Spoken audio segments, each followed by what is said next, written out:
창세기 40장 1절에서 23절. 그 후에 애굽 왕의 술 맡은 자와 떡 굽는 자가 그들의 주인 애굽 왕에게 범죄한지라. 바로가 그 관원장 곧 술 맡은 관원장과 떡 굽는 관원장에게 노하여 그들을 친위대장의 집 안에 있는 옥에 가두니 곧 요셉이 갇힌 곳이라. 친위대장이 요셉에게 그들을 수종들게 하매 요셉이 그들을 섬겼더라. 그들이 갇힌 지 여러 날이라. 옥에 갇힌 애굽 왕의 술 맡은 자와 떡 굽는 자 두 사람이 하룻밤에 꿈을 꾸니 각기 그 내용이 다르더라.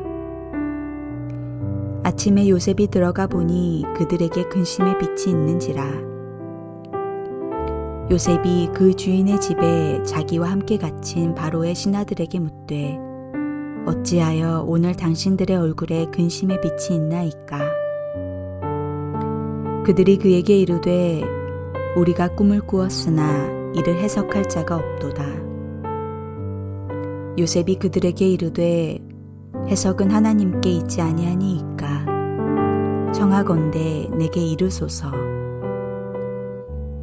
술 맡은 관원장이 그의 꿈을 요셉에게 말하여 이르되 내가 꿈에 보니 내 앞에 포도나무가 있는데 그 나무에 새 가지가 있고 싹이 나서 꽃이 피고 포도송이가 익었고 내 손에 바로의 잔이 있기로 내가 포도를 따서 그 즙을 바로의 잔에 짜서 그 잔을 바로의 손에 들였노라. 요셉이 그에게 이르되 그 해석이 이러하니 새 가지는 사흘이라. 지금부터 사흘 안에 바로가 당신의 머리를 들고 당신의 전직을 회복시키리니 당신이 그 전에 술 맡은 자가 되었을 때에 하던 것 같이 바로의 잔을 그의 손에 드리게 되리이다. 당신이 잘 되시거든 나를 생각하고 내게 은혜를 베풀어서 내 사정을 바로에게 아뢰어 이 집에서 나를 건져 주소서. 나는 히브리 땅에서 끌려온 자요 여기서도 옥에 갇힐 일을 행하지 아니하였나이다.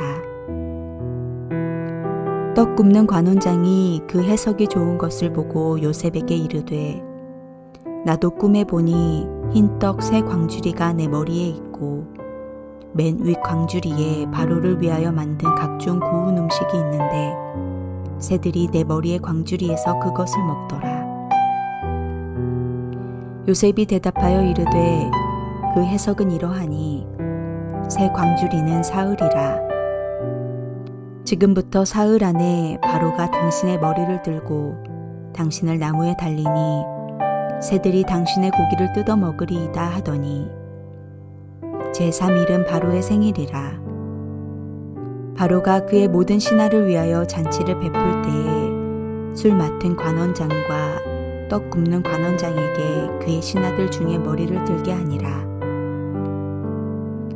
바로의 술 맡은 관원장은 전직을 회복하매 그가 잔을 바로의 손에 받들어 드렸고 떡 굽는 관원장은 매달리니 요셉이 그들에게 해석함과 같이 되었으나 술 맡은 관원장이 요셉을 기억하지 못하고 그를 잊었더라. 창세기 40장은 요셉이 감옥에서 정치와 행정을 준비하는 기관으로서 나라를 경영할 총리로서의 역량을 키우고 있는 모습을 보여줍니다. 그는 바로 이 감옥에서 애굽의 고급 관리들을 만나기도 합니다. 그중 술 맡은 관원장의 꿈을 해석해 줄 기회도 가지게 됩니다. 이로 인해 그의 인생에 햇빛이 비치는 것 같았지만 복직된 관리는 그만 요셉을 잊어버리게 됩니다. 요셉은 사실 감옥에서 나가고 싶었을 것입니다. 그런데 요셉은 바로 앞에 서기까지 2년을 더 감옥에서 머물게 됩니다. 요셉의 인생을 보면서 우리는 인생의 숲을 보아야 합니다. 지금 내 인생은 어떤 시기인지 물어야 할 수 있습니다. 누구든 쓰임받기 위해서는 훈련과 고난의 자리가 필요하기 때문입니다. 하나님의 비전은 생명력 있는 역사의 시기에 멈춰 있지 않고 자라나며 그 지경을 넓혀갑니다. 당시 근동 지역의 제국이었던 애굽을 경영하는 큰 사명을 맡기 위해서 요셉은 더 준비되어야 했습니다. 보디발의 집에서 한 가정의 살림살이를 책임지던 요셉이 이제는 감옥 안에서 왕의 제수들의 수종을 들며 그들로부터 나라 살림살이에 관한 것들을 배우게 된 것입니다. 오늘 본문을 보면 요셉에게 참으로 어려운 시간과 일들은 계속되고 있습니다. 형들에 의해 애굽으로 팔려와 이제 가문의 상속자에서 노예로 전락했습니다. 그래도 자신에게 주어진 일을 최선을 다해 가정 총무의 역할을 감당하게까지 됩니다. 그리고 하나님 앞에 범죄할 수 없어 보디발의 아내의 유혹을 뿌리치고 도망 나왔는데 그렇게 자신의 성실함을 지킨 대가의 자리가 감옥이었습니다. 참으로 억울하고 기가 막힐 노릇이 아니었을 수 없습니다. 어지간한 사람이라면 이쯤 되면 일어날 기움도 없이 자기의 삶을 내동댕이 쳤을 것입니다. 신실한 삶의 결과가 고작 누명과 감옥이라는 현실을 쉽게 받아들일 수 있는 사람은 많지 않을 것입니다. 하지만 요셉은 계속 자신의 길을 갑니다. 그때 그 자리로 타인에 의해 이리저리 찢겨버린 그 요셉에게 아브라함과 이삭 그리고 야곱에게 찾아오셨던 하나님께서 찾아오십니다. 그리고 그 차가운 감옥에서 요셉의 마음까지 차가워지지 않도록 그 상처난 마음을 임마누엘로 덮으십니다. 이렇게 힘을 얻은 요셉은 다시 일어나게 됩니다. 그리고 그에게 주어진 일들을 예전처럼 아버지와 살 때나 보디발의 집 가정총무로 있을 때나 마찬가지로 정확하고 성실하며 정직하게 처리하며 감옥에서의 하루하루를 보내게 됩니다.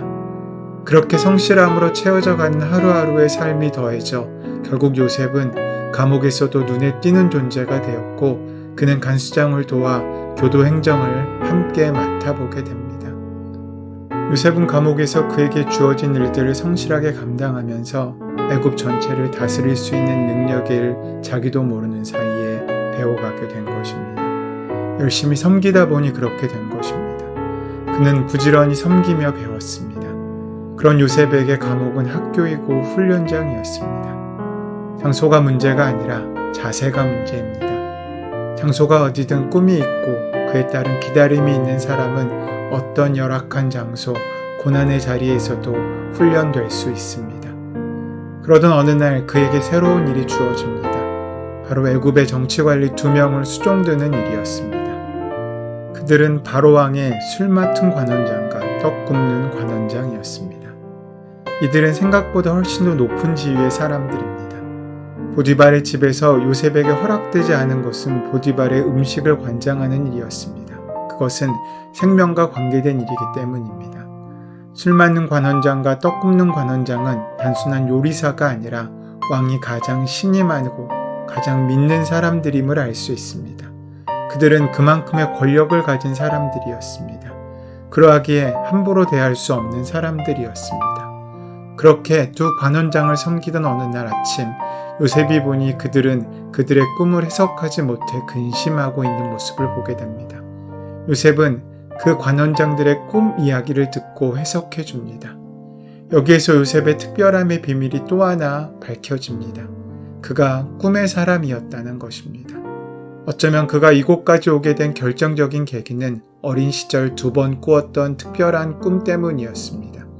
놀랍게도 그는 그 꿈을 꾸게 하신 하나님을 전혀 원망하고 있지 않습니다. 그는 특별한 꿈을 꾸게 하시는 분도 그 의미를 깨닫게 하시는 분도 그 꿈과 함께 현실을 창조하시는 분도 하나님이시라는 사실을 분명히 믿고 있었습니다. 당시 애굽에는 꿈을 푸는 학문이 발달해 있었지만 요셉만이 하나님이 주시는 지혜로 그들의 미래를 정확히 집어냅니다. 요셉은 꿈을 해석해 주면서 나중에 그 꿈이 맞다면 자신을 기억해 달라고 했는데 술 맡은 관원장은 복직되고 난 후 요셉을 잊어버렸습니다. 술 맡은 관원장이 요셉을 잃어버린 건 그의 부주의도 있겠지만 하나님의 역사 가운데 이루어진 일이기도 할 것입니다. 감옥을 나가고 싶은 요셉의 마음과는 달리 하나님께서는 하나님이 보시기에 됐다 싶을 때까지 요셉이 더 그 감옥에 머물러 나라의 모든 정치와 경제를 배우고 익히는 시간을 갖기 원하셨습니다.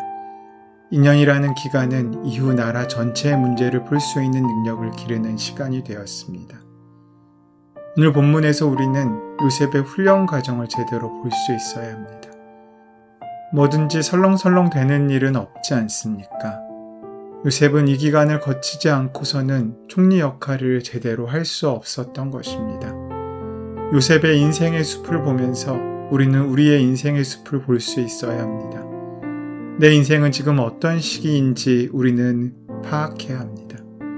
여기서 아직 총리라는 이야기는 할 수 없지만 요셉의 전체의 삶에서 이 사건을 보면 감옥에서의 생활은 요셉이 총리가 되었을 때를 위한 훈련 기간이었습니다. 뒤에서 보면 이것은 요셉에겐 굉장히 중요한 훈련의 시간이 됩니다. 목적이나 이유 없는 고난은 없는 것입니다. 기억하십시오. 하나님께서는 요셉에게 총리라는 큰 일을 맡기시기 위해 2년 동안 더 그 감옥에 머물러 있게 하셨다는 사실을 말입니다. 오늘 우리가 끝나지 않은 문제와 어려움이 있다고 할지라도 그곳에 머물게 하시는 분이 하나님이시라면 그 시간은 우리에게 단련과 준비된 시간이 될 것이고 결국에 하나님의 사명을 이루는 복된 자리가 될 것입니다. 그 은혜를 만나는 저와 여러분 되시기를 소원하고 축원합니다. 우리의 길을 아신 하나님, 우리가 눈에 보이는 현실에 그치지 않고 우리가 의심했던 것, 불안해했던 것, 두려워했던 것을 다 내려놓고 주님의 신실하심만 바라볼 수 있게 하여 주시옵소서.